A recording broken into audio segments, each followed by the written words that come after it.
All right, everybody, good evening. Thank you very much for braving the rain. Thank you for coming out to our Legend of the Five Rings launch event. Give yourselves a round of applause for coming out. Thank you. And a special round of applause for the guys bringing in their table from the other room so they can listen. So this is a big week for Legend of the Five Rings. This is a week in which we have released both the living card game, which you can buy up front there, which is now out in the wider world. So hopefully a lot of people will get to starting playing L5R like right away. We have also just released the open beta for the RPG, which you can download for free from our website. You can see on a couple of the little standing signs there that there is a QR code. Just click on that QR code and it'll take you right to the source book there. And tell us what you think. We demand your feedback in order to make it the best role-playing game experience possible. But I'd like to kick off our panel. Our panel is going to be about the Legend of the Five Rings IP sort of generally. Like, as I say, we have just launched our living card game, and we've just launched the open beta for our role-playing game. But Legend of the Five Rings is a pretty wide-open IP. It's a setting that we find really interesting, that we like a lot, that we hope to do a lot of different stuff with. And so before you today, you see the part of the development team that is going to be bringing games to you in the Legend of the Five Rings setting. I will go ahead and let them introduce themselves, starting from my left, Katrina Ostrander. Hi everyone, I'm Katrina Ostrander. I'm the story manager here at Fantasy Flight Games. So my job pretty much entails looking at all the L5R products that we are making now that we're in the card games, word games, and role-playing games. And we're looking to make sure that the lore is consistent and to really make a kick-butt story for the LCG. So that's my job.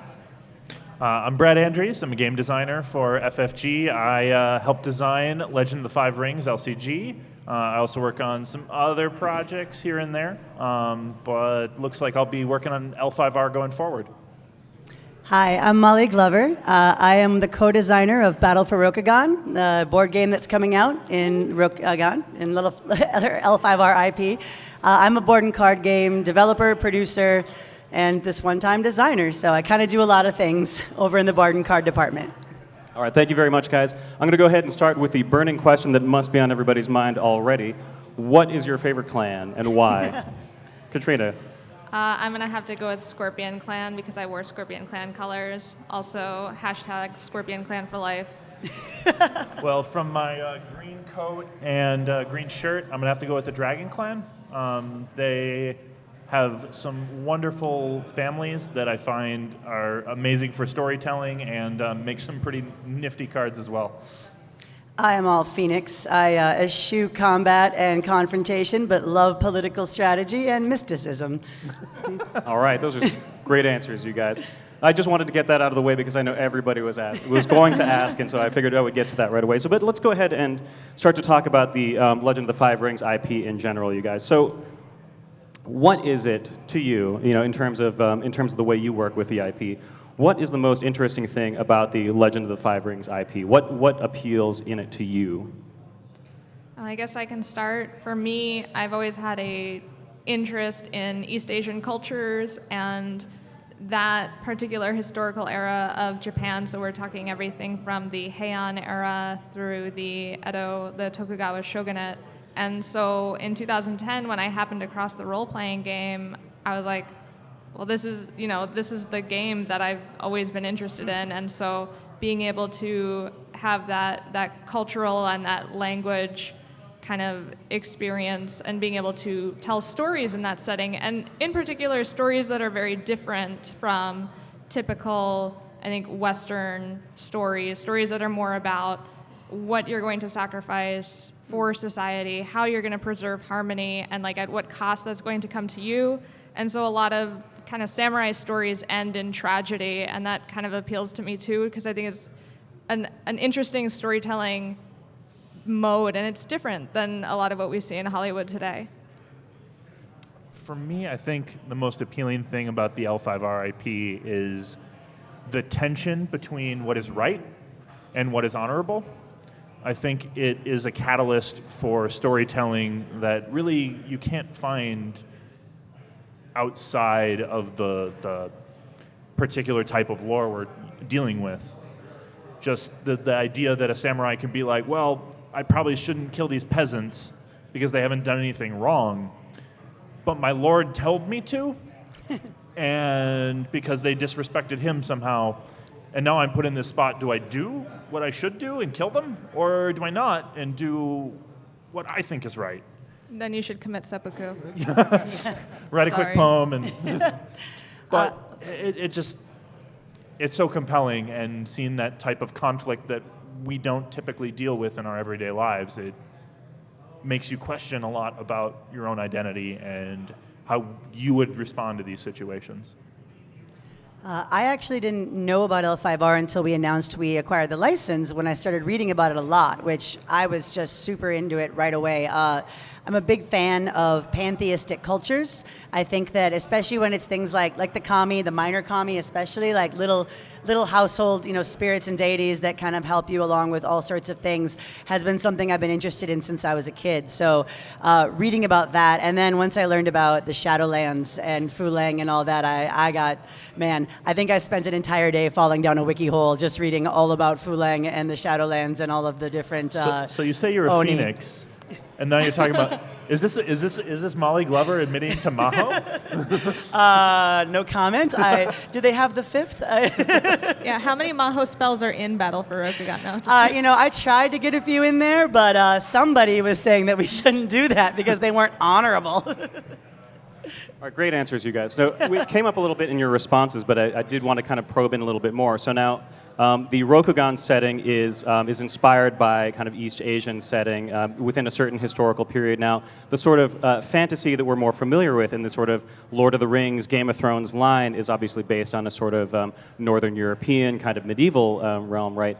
What do you think is like, the kind of highlight differences between the two? I mean, that we've mentioned a little bit already, but like, what is really there that is different in Rokugan against all the other fantasy settings that we've looked at? I have just a small thing because I don't know a lot about it, but I've always thought that the whenever there's magic in a fantasy setting, that elevates it to high fantasy, and you don't get a lot of that in our other IPs. So the presence of magic and that sort of that anyone can learn spells, but then there are people who are more proficient, is something that I really think sets Rokugan apart. Well, there's a lot of similar tropes, but there's a lot of tropes of the genre. And Kat, you actually touched on this a little bit, this sense of, what's the Je best ne way? sais quoi? No. No, tragedy is really at the core of so many samurai stories. And whereas in a Western type tale, the knight fights the dragon and saves the princess, this is more the samurai gives his life to protect the village, is a much more common type of trope. You just have this much more sense of your life is more, I wouldn't say worthless, but your life is given to your lord, and that absolute respect and duty is so much more prevalent. And I think, too, that kind of goes into the Rokugani idea of death, and the fact that death is not a permanent state, but one threshold on your way to like another life, and that you can be raised up higher in subsequent lives if you do well, if you perform your dharma in this life. And so like that, having that concept of death and having reincarnation, I think sets the tone for very different stories too, and having that connection to the ancestors, and having reverence for those that have come before, like, is that sort of ancestor worship we don't see in a lot of other games. And for me, the big thing that we really focused on when we were designing the new edition of the role-playing game was to look at Shugenja, the so-called magic users of the setting, and see how they function. And you can flavor Shugenja as very much like elemental wizards, where they're like calling on the kami and shooting fireballs at other people. And I thought it was a lot more interesting to think about their relationship with the kami, the spirits that they call up, as an actual relationship, as something with give and take. And so we've tried to capture that in the role-playing game with some new mechanics, like having to sacrifice like objects of value or like interesting offerings to give to the kami in order to do certain spells that would be certain invocations that are outside of your wheelhouse generally. And also the fact that if you come with too much anger in your heart, if you generate too much strife on your check, then that's going to anger or upset the spirits. And so that's kind of one of the things we're exploring in the LCG storyline as well, is what happens when this harmony, when this balance between the mortal realms and the spirit realms is disturbed. And taking off a little bit, mechanically, we have a reflection, again, going back to the main part of the question, of what do we do differently when we try and make a game in this setting as opposed to a Western fantasy setting. And really it comes down to like our honor mechanic that we use in the LCG is so much more integral to the game. It really regulates how you play the game. You have to be honorable or you're going to lose. It is that integral to the very fabric of Rokugani society that if you find yourself outside of it, you're done. The Emperor censures you and sends your entire clan out into exile. And there's really interesting points there about like the sort of weave of honor and the kind of integration of the religion into sort of the life of the setting, into the characters of the setting, and how that kind of affects them. And those we kind of see across the the RPG, across the LCG, across the board game. What kind of other kind of consistent themes do you see us developing across the games, or and do some of the games kind of highlight some of the themes more, like some of them will be more on the honor, some of them will be more on the spirits and the kami and that sort of thing? Well, I'm going to take this one right away because we built the new LCG, the core of it, on a Japanese philosophy known as Mono no Aware. Again, I'm sure you guys, if you've been paying attention, have heard about it somewhat. And it really influences all aspects of the game, and it really takes this idea that inherently there is an understanding through Rokugani society that all things change, all things pass, and that includes, linking back into what we've been talking about, a samurai's life. And their impact on the world changes the direction of the world, but the world doesn't stop moving. It keeps rolling forward. And you see that with the fate mechanic in the LCG. You see that with the way honor passes back and forth between players. The game is a series of moments moving forward, changing, and it's the player's job to take the best advantage of those moments. Did you think a card game could be that deep? Did you? Because it's interesting, right? Yeah, I think it's interesting to compare the LCG with the role-playing game, because I see the LCG as much more about clan versus clan conflicts and this like much more pulled out scale with the political and the military, and then to a certain extent like calling upon the spiritual powers to aid you. And then in the role-playing game, we really focus on and deep dive into that like conflict of Bushido, like you were talking about, with the clash between your personal feelings, your ninjo, what you want, and your giri, or what society expects of you.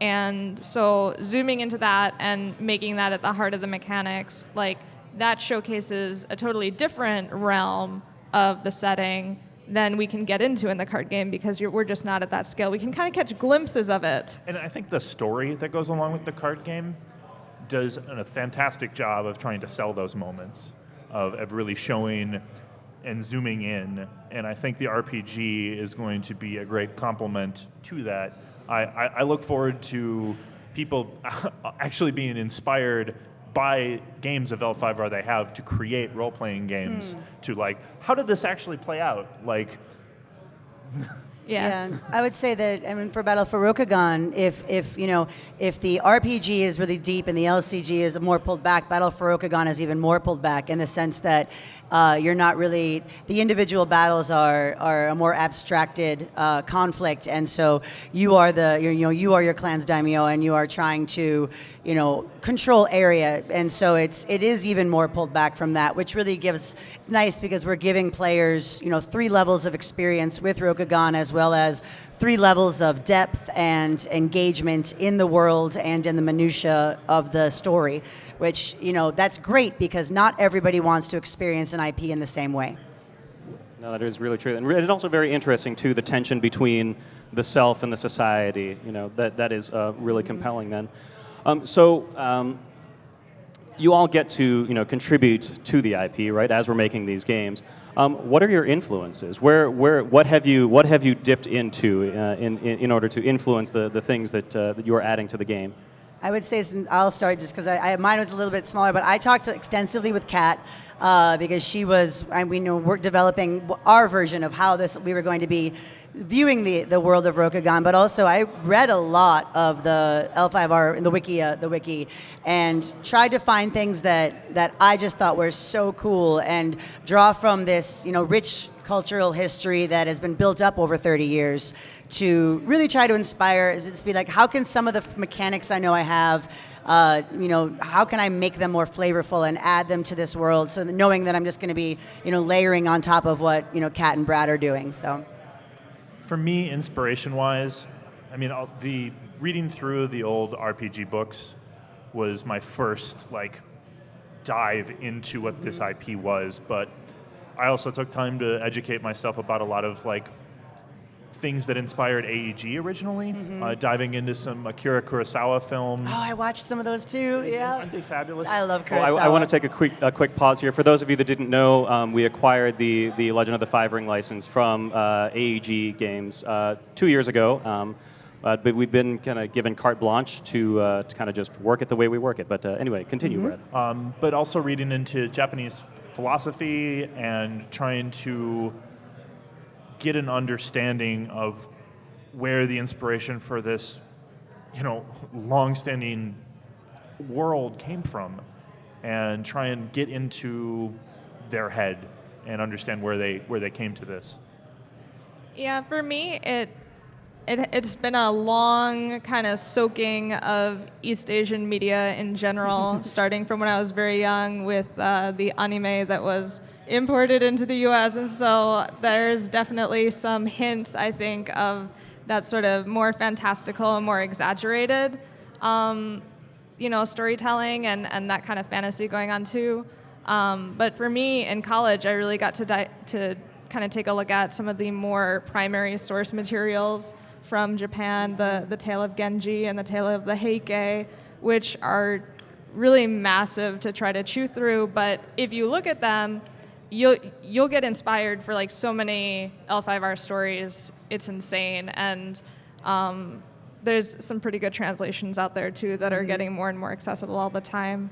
And then of course, taking a step back from the primary sources, the things that were inspired by those primary sources that have now kind of, become their own flavors of fantastical and romanticized Asia.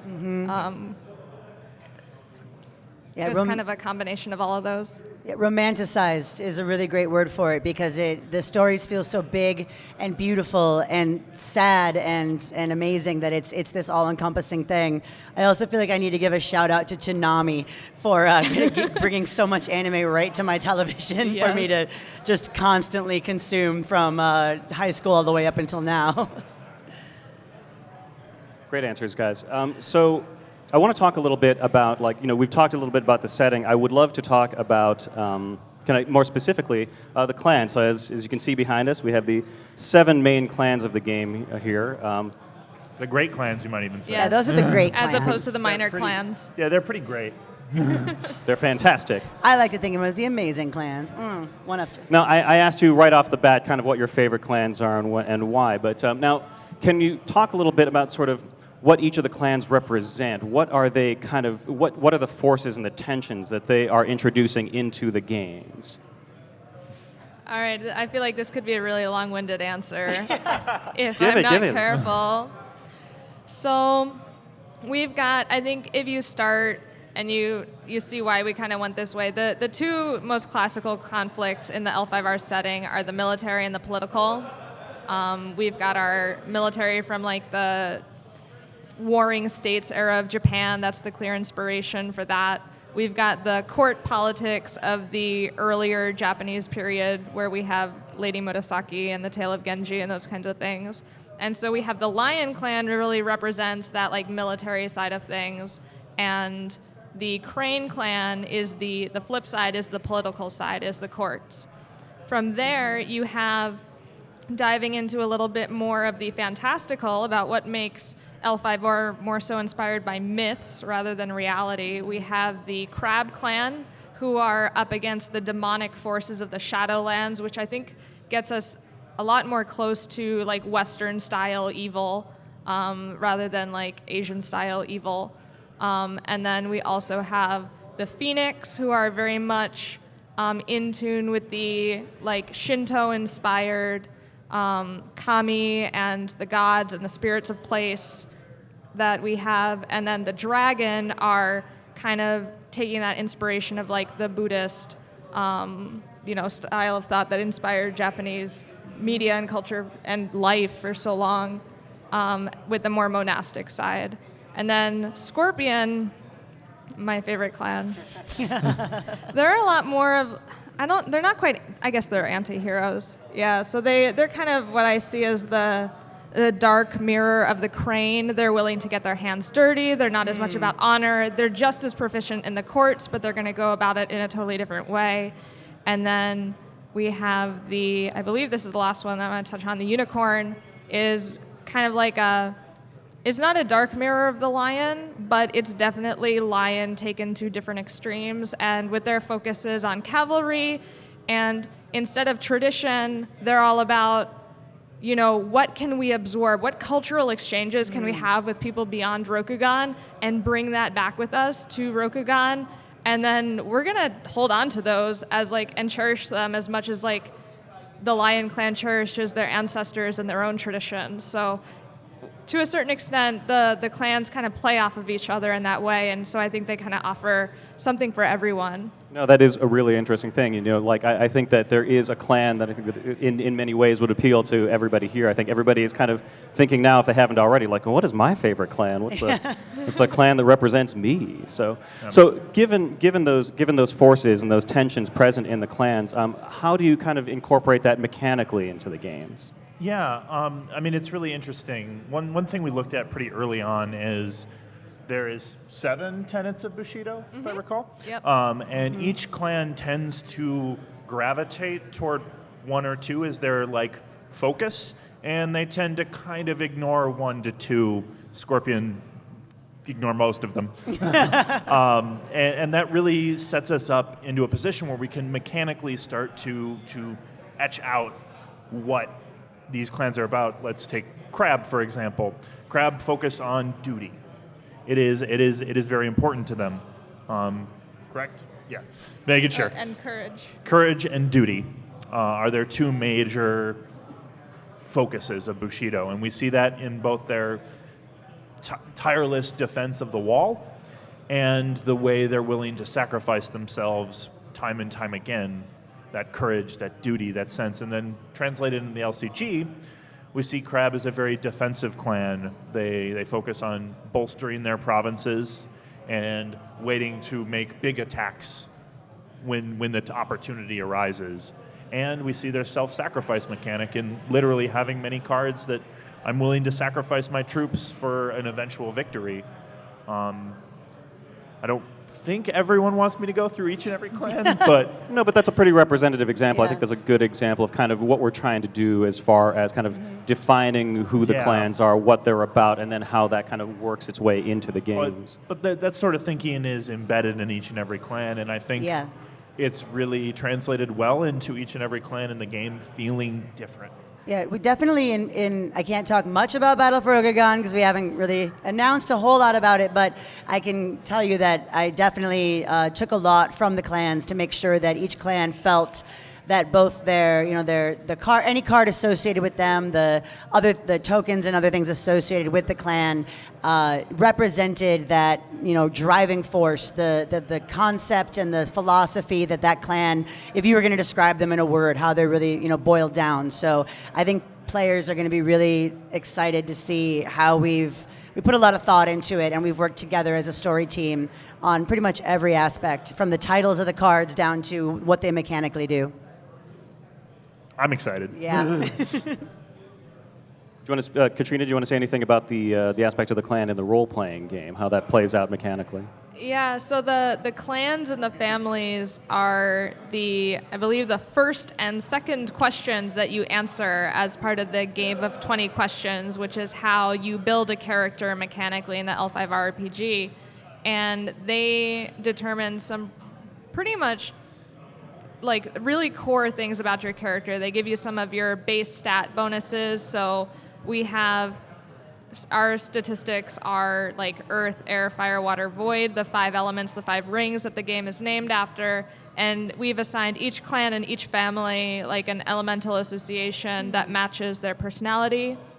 You'll also get your honor and your status and your glory scores from those clans. And so I think that when you're making a character, if you're going to choose a unicorn clan, if you're going to choose the unicorn clan for your character, that's going to send you down a very different track, and you're going to have very different mechanics from someone in the Crane clan or the Phoenix clan.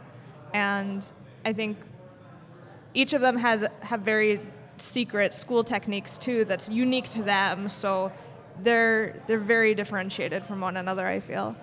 No, they are very well differentiated. I think they are very well defined. I think that, like, if we say, a crab is one thing or a unicorn is one thing, I think we all know what that one thing is. But do you feel like you have the kind of creative freedom to kind of explore the kind of edges of that, to kind of push against the edges of that, and kind of give us the kind of intersections of where the various clans kind of cross?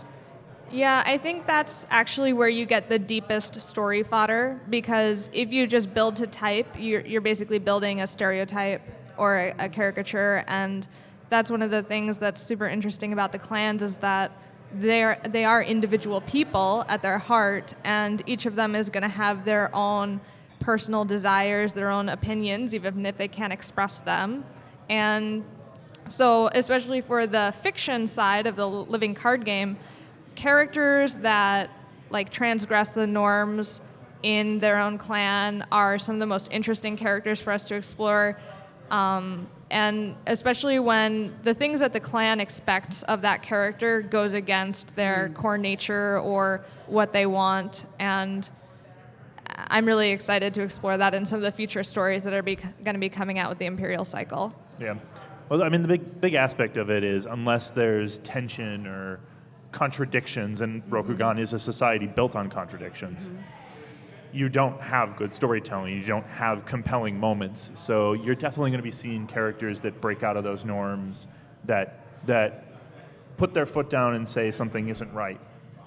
And that's really where our best stories come from. I think there's going to be very interesting stories. Yeah, I think the best fantasy stories, they're human beings, right? Or they're beings in some, but at least in Rokugan, they're people. They're human beings. They have human nature. They have flaws. They have, cognitive biases and prejudices, and all of that can inform a character so much that I'm super excited about the RPG, just because you can bring so much to a character beyond just honor and duty, and my clan does this, so we always value that. Just the idea of yearning and just the human condition is spelled out there, and there's so much rich history to draw from.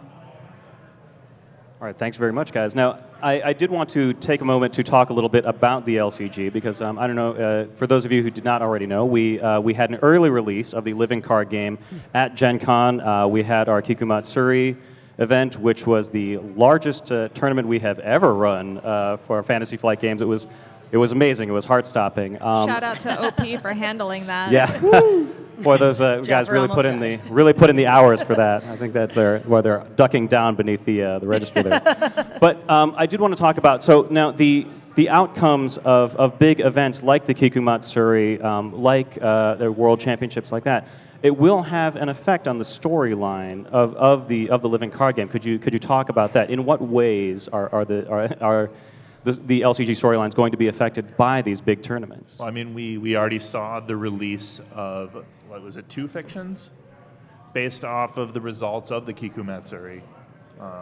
Kat, I'm sure you can talk a little bit more about that. Yeah, so when we put up a storyline prize for the competitors, what we're interested in seeing and having the consequences of that play out over the long term.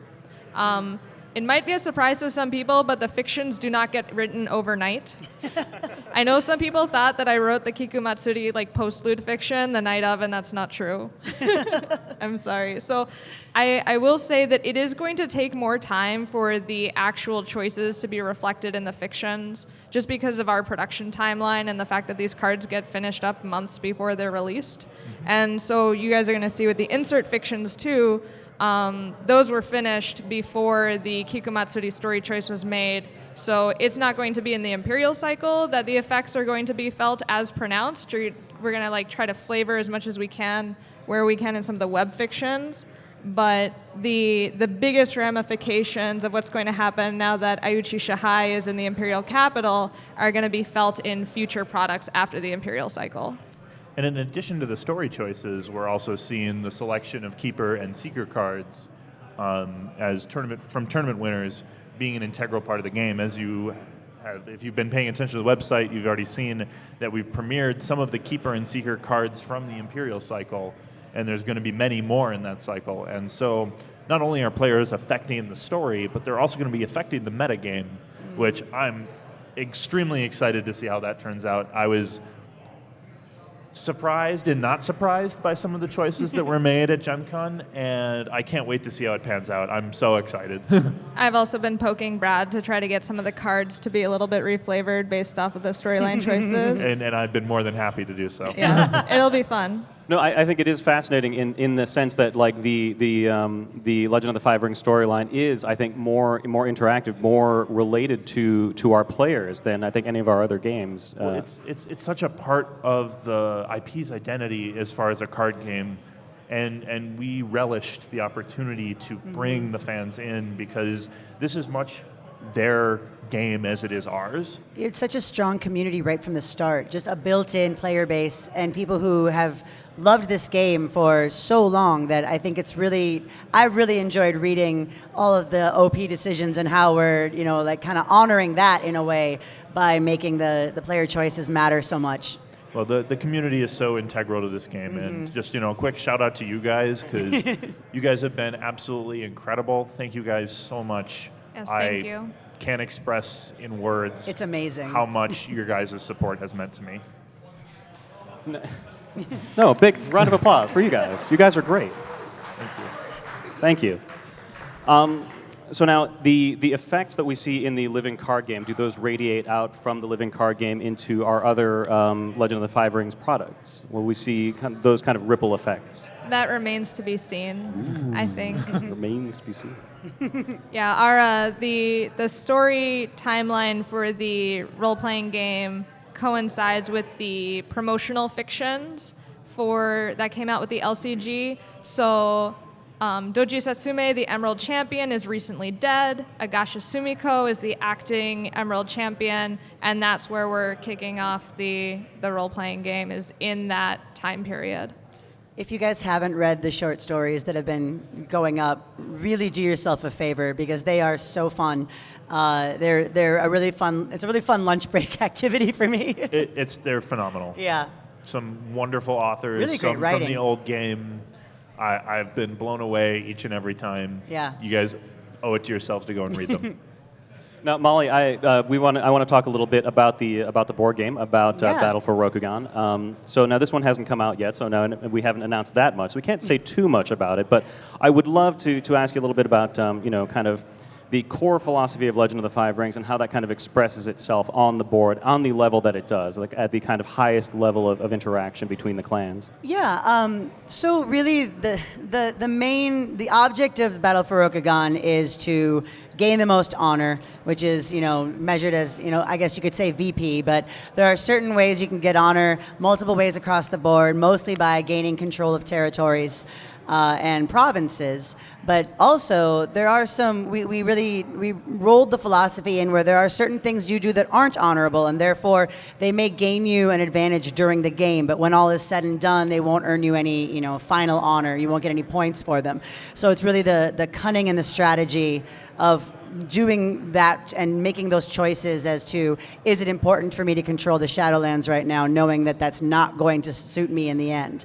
And then just the idea of each clan having a very strong and distinct flavor, and how those clans are on the board. I worked, along with Kat to figure out precisely where the province line should be drawn on the map, whose territories would be whose for starting, things like that. So I think that really from a macro level, it honors the concepts of honor, fighting for your clan and clan solidarity, and then just sort of gaining the most control to win the Emperor's favor in a way, trying to show that your clan has strength in all ways. So if you haven't had a chance yet, we do have an early copy of Battle for Rokugan in the display case there if you want to have a look at the components there. And they are some beautiful... You can kind of see the board. Yeah, they are some absolutely beautiful components. Molly, what can you say about the sort of the graphic design and the artistic direction that the game has taken? We got a really beautiful map commissioned that we're using for the board, and then our graphic designers Chris Beck and Chris Hosh did some great overlay work.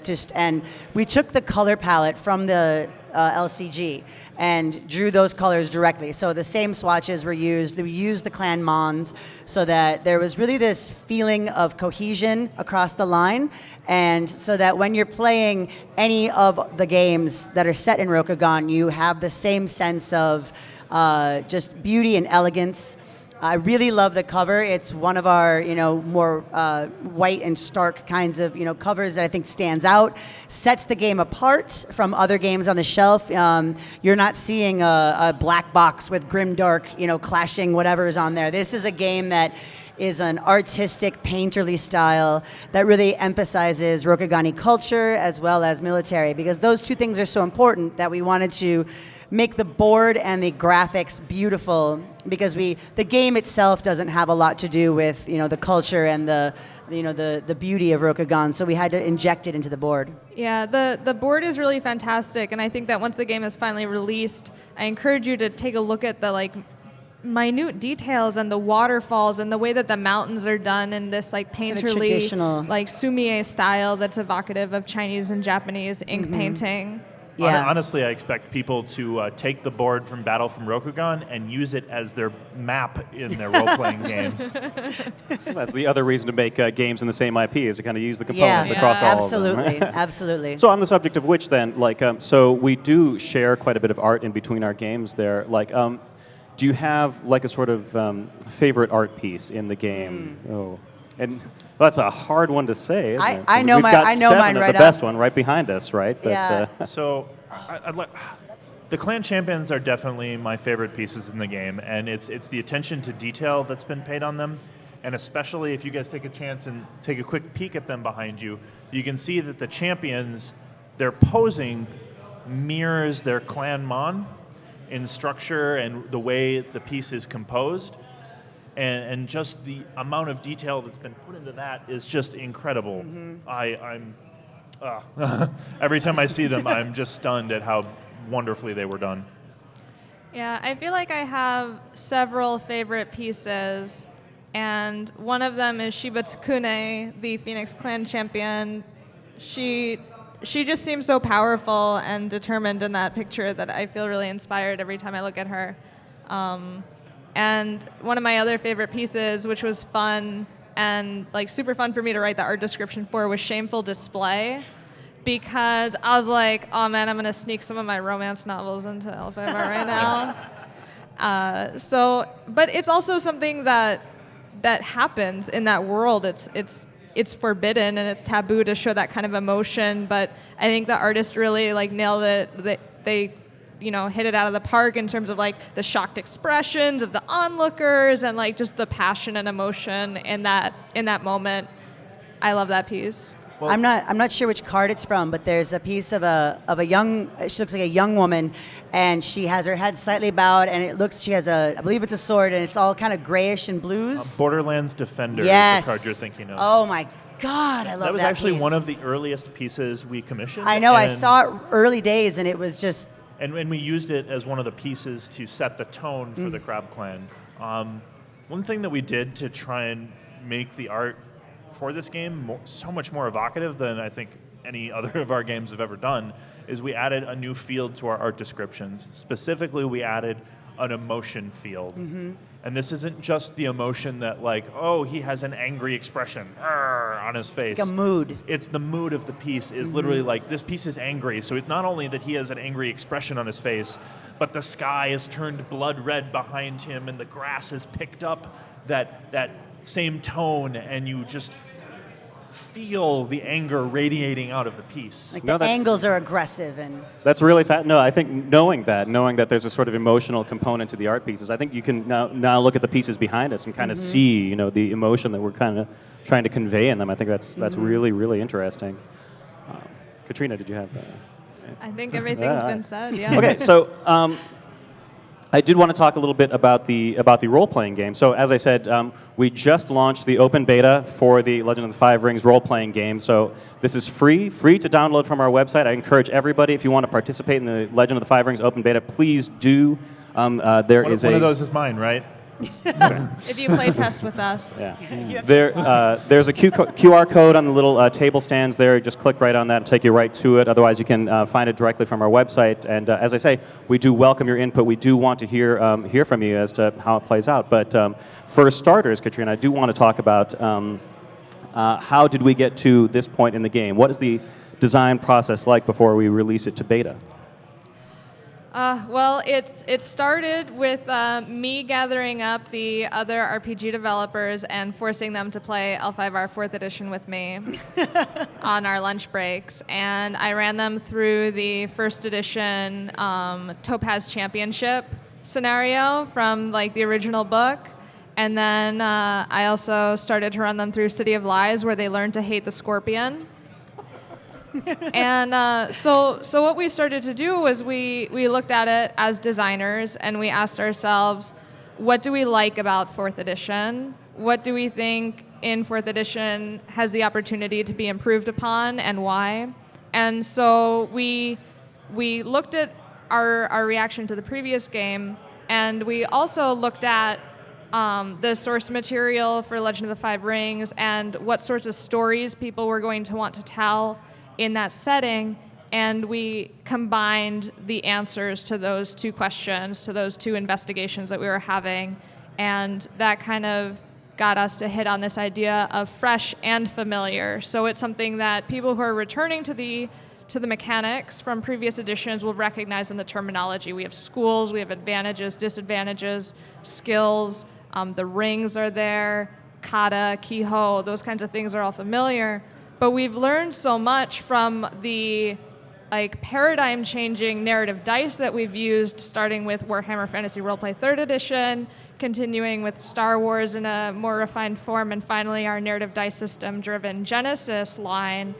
And something that is super interesting to us as designers is the idea of additional information from your rolls. Not just do you succeed at what you were trying to do or do you fail, but what else happens? And then the idea for opportunity kind of became this way for players to contribute to the scenes in a way that they had only been able to do in a sort of limited way. There wasn't that kind of shared storytelling mode with the GM in previous editions. So that was one of the major things, having that information-rich dice that are still kind of familiar to the old dice system.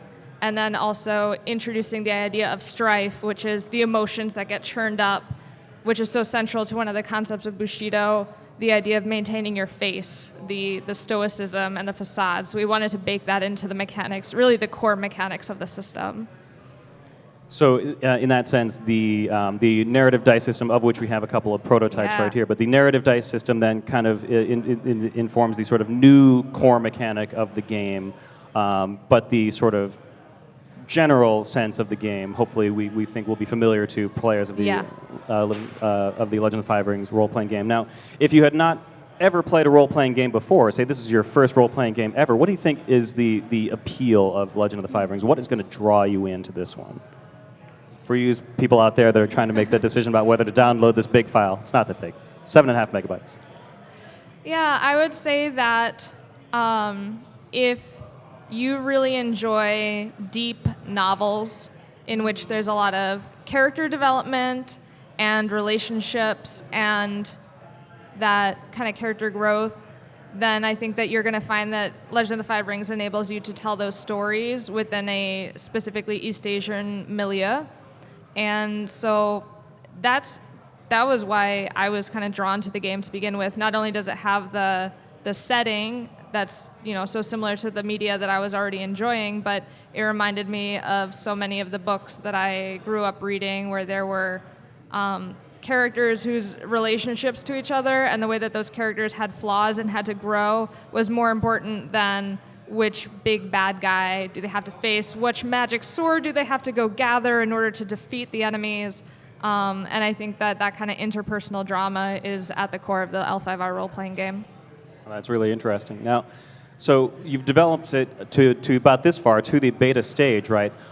Why choose the open beta? Why put it out there for people to play? I mean, they could just download this and never get into the final game. So why are we asking for our player engagement on this? Well, we had so much success with the betas for the Star Wars role-playing game line, and giving people the opportunity to try it out and let us know what's working, what's working not so great, what do they want out of the game.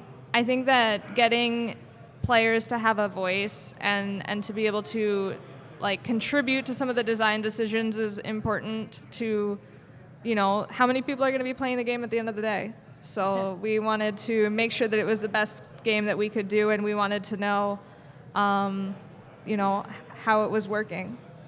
I also think community involvement is integral to this IP, and passing up that opportunity just... Well, just in general, betas are important to any game, and I don't want to say a lot changed from the beta version of Battle for Rokugan to the final version, but a good amount was altered because of the information that players provided and people who were both familiar with the setting and not. So I think that's the beauty of an open beta, is you get people from all over who can really, whether they're serious, crazy crunchy gamers or people who are, filthy casuals, and they can really tell you all they want you to know about what they want to see in your game.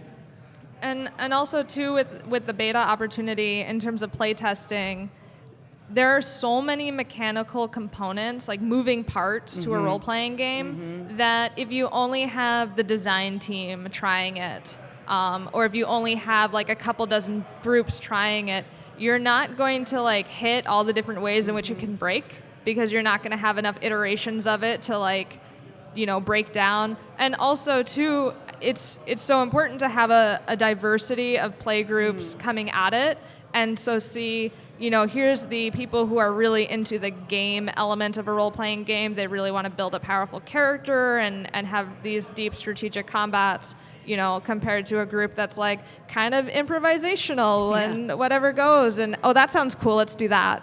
That doesn't pay as much attention to the rules. So having a diversity of groups trying it out and letting us know how it's working for them is super important to making a great game.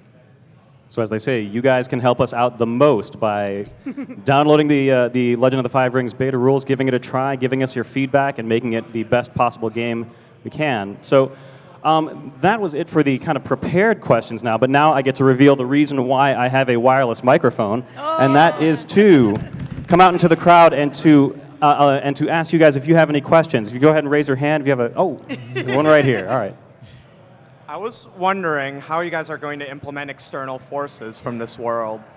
So stuff like Garen in the old L5R and other Gaijin and the parallel universe, Legend of the Burning Sands.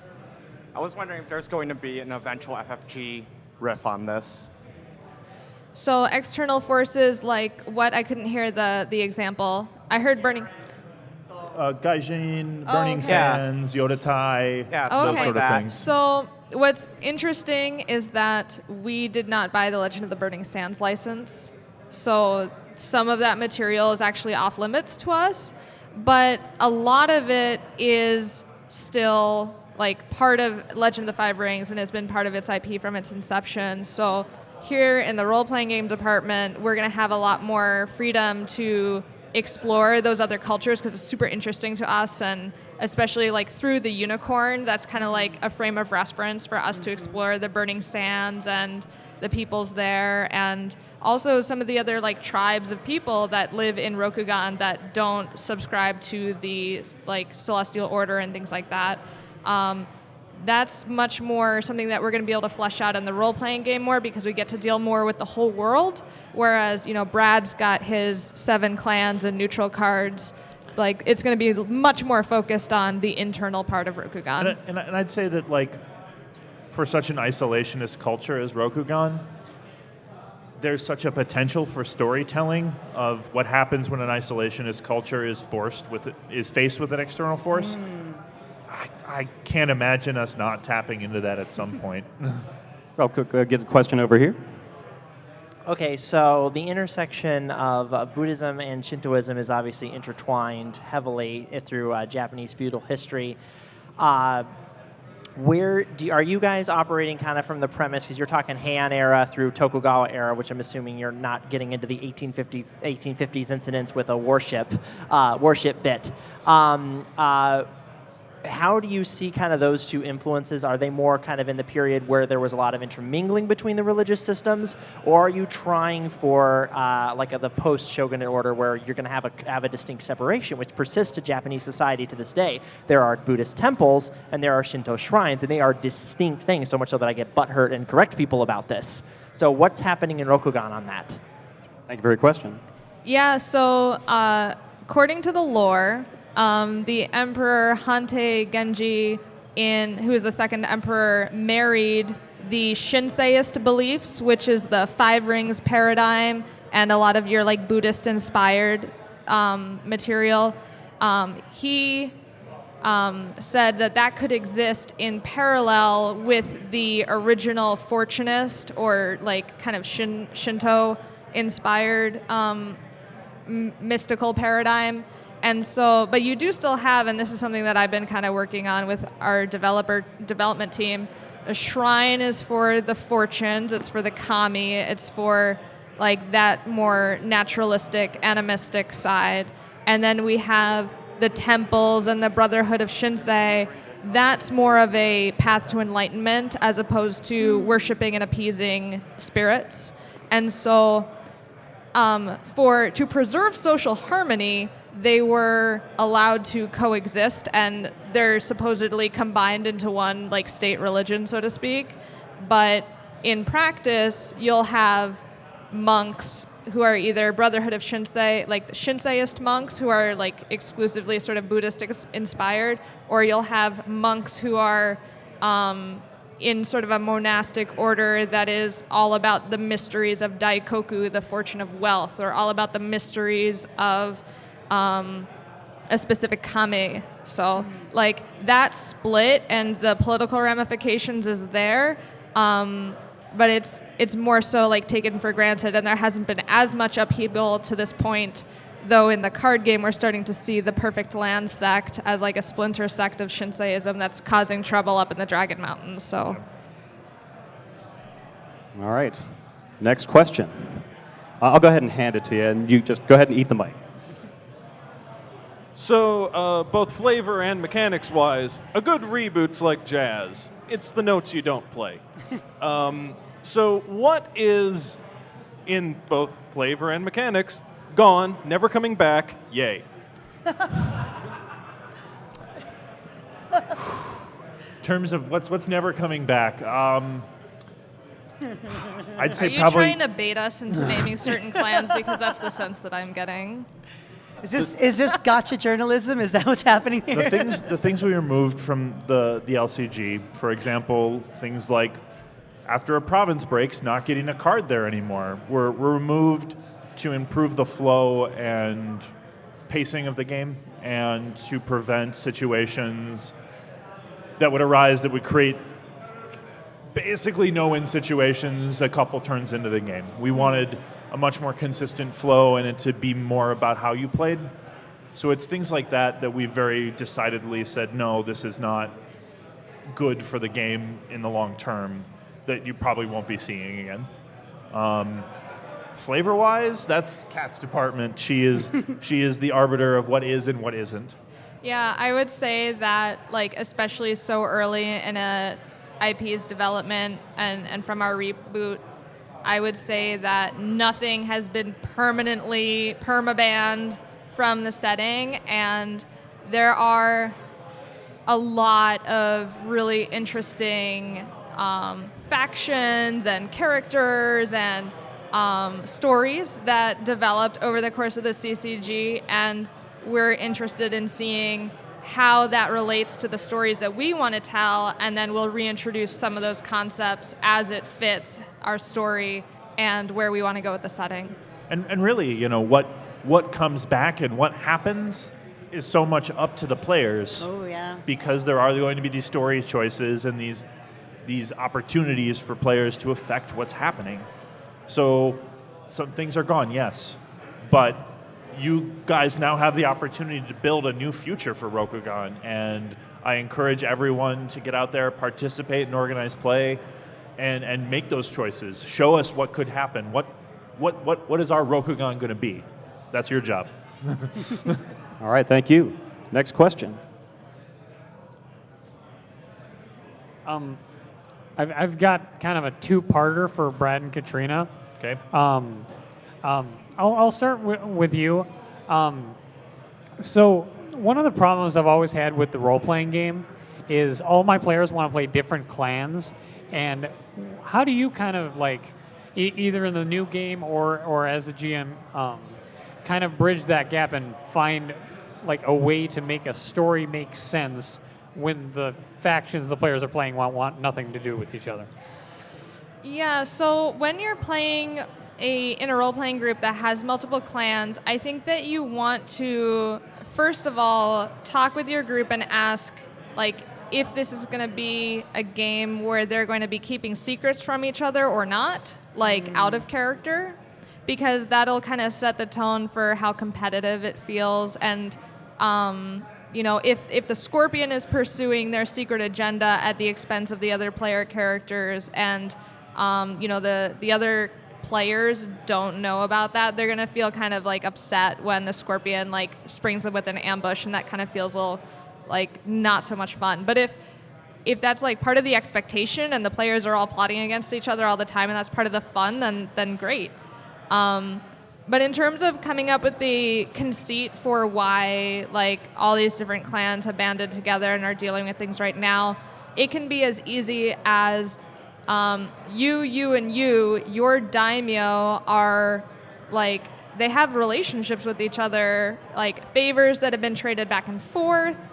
You know, blackmail is a possibility, but you basically say, your lord has said you have to go and help, you know, this lord with their problems, and now it's their mission too.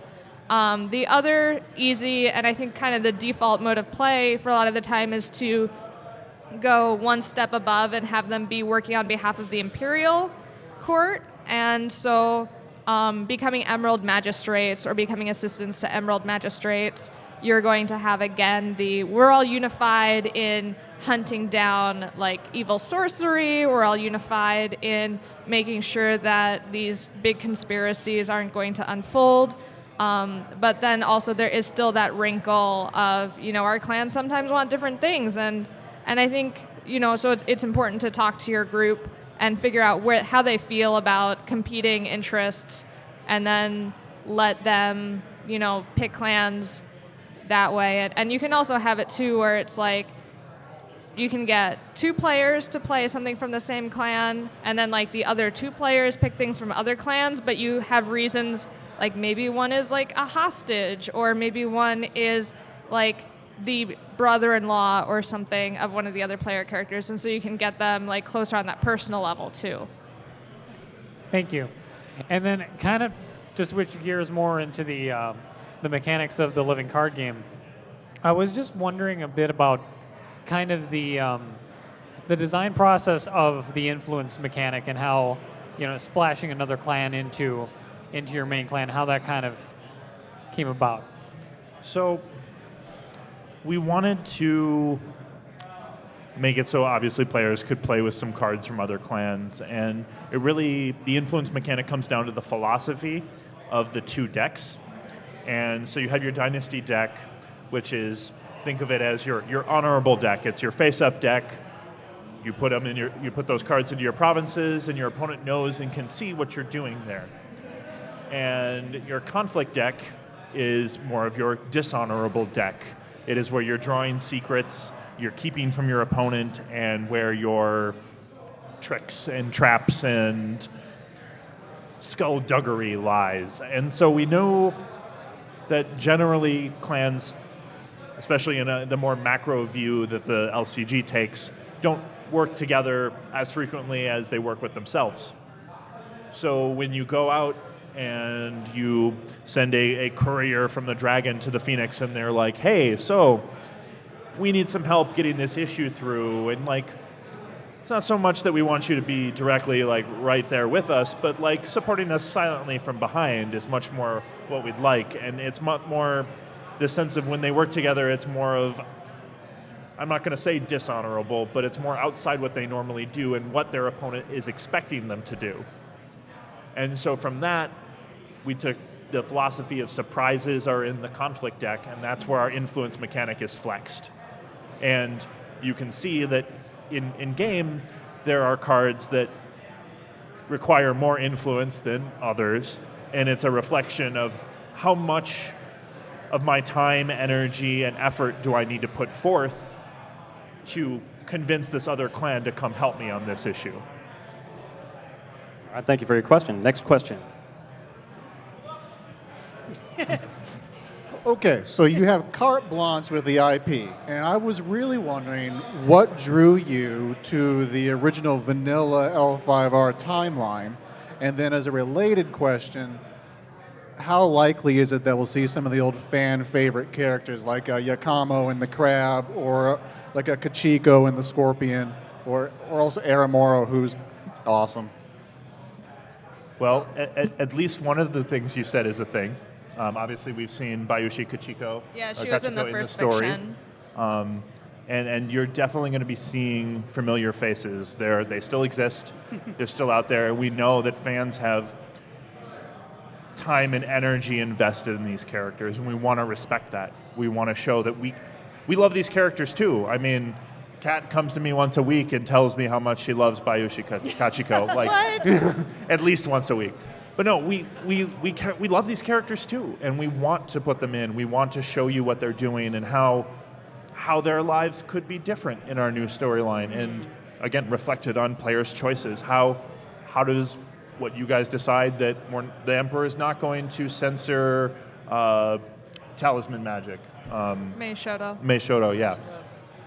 He's not going to do that. And how does that affect Bayushi Kachiko? Guess you guys are going to find out. Yeah, so in terms of the, whether and when we're going to see certain favorites, it comes back to an answer to a previous question, which is when it becomes relevant to the story that we want to tell. And one thing that I've noticed too with some of the later characters is that they are less iconic, more complicated, and they're leading the clans in different directions. And I believe that was because the classic kind of character archetypes for the specific clans had already been explored during like Clan War and like the earliest editions. So for me, I'm not as familiar with the later CCG like timeline elements because that wasn't I don't know, things got to be very complicated because of all the player interactions, which was very cool. And like to hear the stories about like what it was like to be at those early Gen Cons and the Second Day of Thunder and those types of things, like those are the stuff of gaming legends. And I think that many of the characters that came later on were reactions to earlier characters that we haven't fully explored yet. So I would just say have some patience, and when that character's kind of like internal arc and the complications that they bring to the other characters and the other clans' lives becomes, one, not too many things for me to juggle in the story, and two, like a refreshing change of pace, I think that's when we're going to see them. They're coming. Just wait. All right, so let's get one new questioner over here. So let me come right over to you.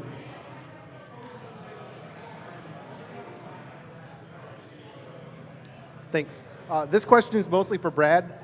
Right now, you're one of the lead designers of L5R. A couple years ago, you were lead designer of another space-themed LCG, we'll just say.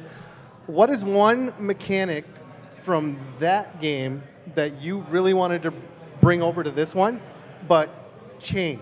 You had the opportunity to save it or tweak it in some way.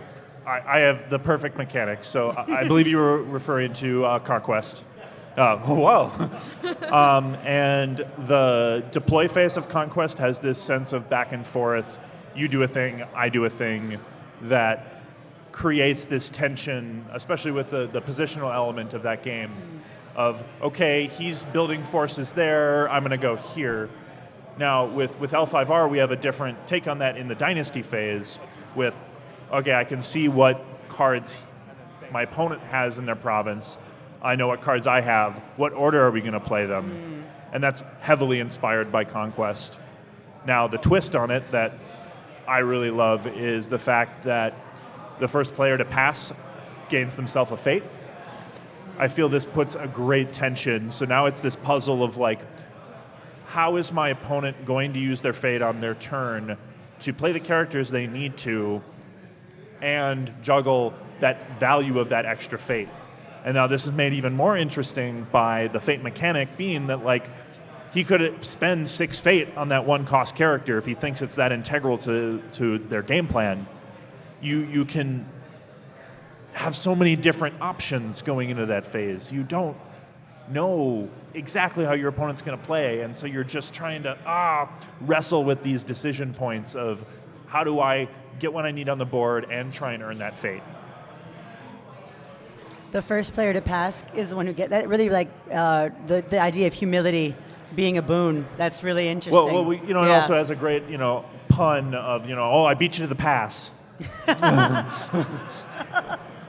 right, so we have time for one or two more questions. We'll go ahead and over here. Okay, so another Japanese kind of societal question with how that plays into the Rokugani area. Shogun as a title means different things in different periods of history. And I think of the Tokugawa shogunate being, the shogun really he was calling the shots. So from what I understand in terms of OP, we're crowning a shogun here in our community here in a few months or so. That's from what I understand. What is the role of shogun in Rokugan, and kind of what shogunate really? I mean, you're talking Heian to Tokugawa, but really, what kind of is the principal shogunate inspiration there? So, interestingly, we are using the term shogun for our organized play, but the title is not used in universe yet. Well, so in its place, we have 2 figures. We have the Emerald Champion, who is the commander of the Emperor's armies, the Imperial Legions. So that mirrors kind of like some of the military influence that the historical shogun had. And that kind of duty is also shared with the Lion Clan champion, the right hand of the Emperor, who also has some of the like big military prowess. Like the Lion army is the biggest army in Rokugan, and they're going to be the ones that are thrown at some of the biggest threats. And I believe they're bigger than the Imperial Legions, and they make up most of the Imperial Legions. So the Shogun as a in-universe title is not one that's being used in this timeline yet. We'll see where that goes.